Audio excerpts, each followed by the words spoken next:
Début 1989, il est en prison. Fin 1989, il est président.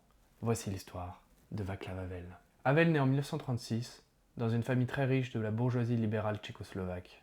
Mais après 1948, tout bascule. Bien confisqué, famille expulsée de Prague, études interdites à cause de ses origines bourgeoises. Il choisit alors une autre voie, l'écriture et le théâtre. En 1956, encore inconnu, il critique ouvertement l'institution littéraire officielle lors d'une conférence organisée par l'Union des écrivains. Le pouvoir comprend alors une chose, cet homme est dangereux.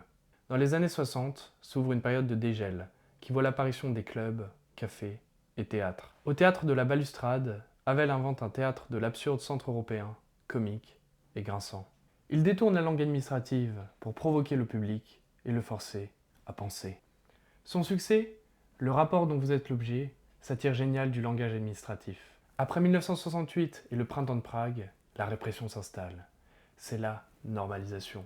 Havel analyse alors les mécanismes de la peur, entre police omniprésente, censure et surveillance permanente. En 1977, il devient l'un des porte-parole de la Charte 77, un mouvement civique destiné à faire respecter les droits de l'homme. Il sera arrêté 4 fois, fit 4 ans de prison, avec pour seules armes ces mots. Mais la dernière arrestation sera décisive. En janvier 1989, il est de nouveau arrêté. Mais pendant ce temps, la société bouge. En novembre, 40 000 signatures soutiennent sa pétition. Un slogan circule. Lui pour nous pendant 20 ans, nous pour lui pendant 2 semaines.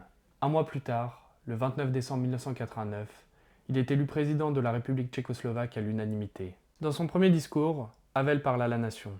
On vous a menti, tout est à construire. Comme si la fin de l'URSS sonnait le nouveau départ d'un pays qui a trop souffert. Son premier geste est fort. Inviter les Rolling Stones au château avec un symbole sous-jacent, la liberté, est aussi culturelle.